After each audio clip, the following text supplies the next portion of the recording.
I'm Dan Schaible. In my past lives, I've accrued 27 years in the newspaper business working for large media companies.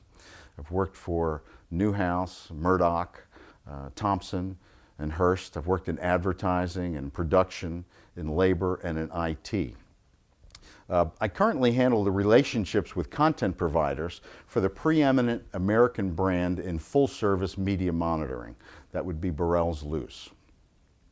This position, with the experience of my past lives, allows me a broad view of the challenges currently facing the media industry. Those challenges are formidable and immediate. The good news is that there's a tremendous opportunity here. Let me first say that content is not free. Let me quickly also emphasize that it has to be perceived as not expensive because it is competing with free. I also want to say that the people who create content have mortgages to pay. Even the titans in the media industry have roof expenses. So information is people individually and as part of an enterprise, they want information. And all of the pundits out there and the surveys and the research keep telling us that there is a greater and greater need for this information. So the information consumer, though, is not really concerned with the technology surrounding how they get the information. They just want what they want. They want it when they want it, where they want it, and how they want it. Most users are content at not going beyond their usual routines to get information. They're not really concerned with platforms or formats. They're all about convenience, their own convenience. They're impatient. They've been conditioned by the 30-second soundbite, the 140-character tweet, and the compilation of hextracts, the headline and extracts that they get back when they do a search or they have their news aggregated. And they want all of this for free, of course. Okay. I'm convinced that even in the digital world, there is still and will continue to be a place for full publication in page formats. This falls mostly within the area of individual use and first use. These formats have an advertising and or subscription component that usually helps support paying the creator's mortgage. Now, the 30-second formats, those are the ones that are far and away the largest use right now for delivery of content to the consumer. The users receiving the information in this byte format are both the individual and the enterprise user. It's first use and it's reuse. It does not enjoy the support of any kind of advertising or subscription. It really is all about the individual piece of content. Now, the 30-second format being all about this individual content, if you focus on monetizing these individual pieces, that's where the big win-win for the consumer and for the content provider is going to come from. So this sounds pretty simple. All you have to do is come up with a way of charging for the content, whether it's the first use or whether somebody received it in their email and they're reading it. The full piece of content as opposed to the hextract. You come up with a way of monetizing, charging for it, but you have to do it passively so that the people don't have to make a decision to accept it. And then you just have to make sure that what you're charging for it is something that the consumer thinks is fair. The technology to do all of this is already in existence. For the most part,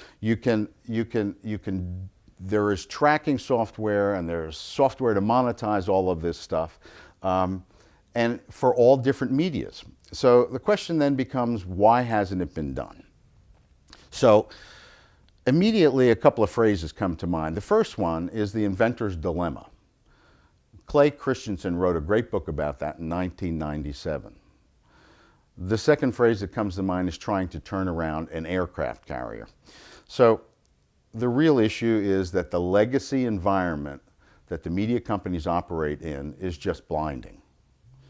At the core of it is this whole idea that they banter about engaging the consumer.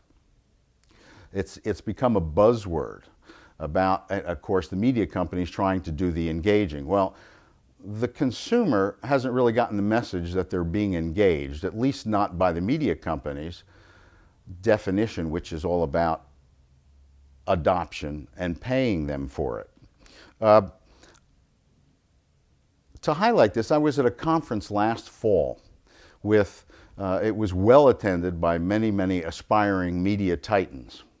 All of the panels at the conference were all about technology, they were about platforms, they were about applications. My big takeaway from this was that they were spending a tremendous amount of energy trying to convince the consumer what the consumer's needs were, instead of just looking, discovering, and trying to find out what the consumer's needs, the existing needs were. So the contrast really became apparent when the CEO keynote speakers, there was Jason Kilar, Bill Lynch, Howard Schultz, Oprah Winfrey. They were all shouting about the fact that the key to success was to dialogue with the customer, to listen to the customer, and to meet the customer's needs. Well, it was obvious that the panelists didn't come from a culture that was celebrating this kind of entrepreneurial spirit. The legacy rules discourage divisional collaboration or nonlinear thinking. The problem is that the marketplace where these rules worked has moved on. And with it, the absolute control over access to the content. The old marketplace, based on the scarcity of information, has left the building. So what to do?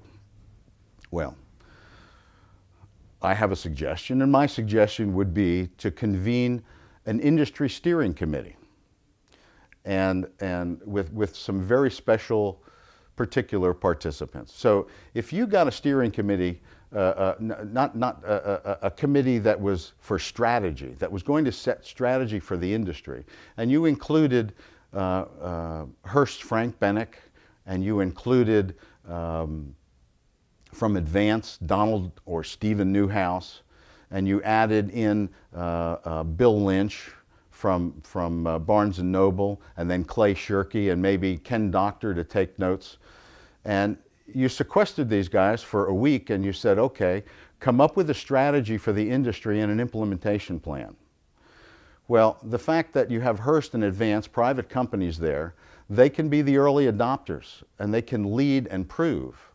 So you then would have something in place and have them reconvene every 6 months to tweak it. But with all of the consortiums that are being put together, they're exclusive consortiums that are all about finding the low-hanging fruit, this group, this consortium, would be able to be forward-thinking and be able to really move the needle. They would be able to come up with some really disruptive engagement that would help pay mortgages for all of these content creators for a long, long time. Whether or not that happens, I truly believe that what's going to happen and what's going to emerge is going to be a process, an industry-wide process throughout media, regardless of what the individual delivery channel is, that's going to be about tagging and tracking and monetizing individual pieces of content. And of course, the one thing that we do know is that in a 30-second information world, time is of the essence.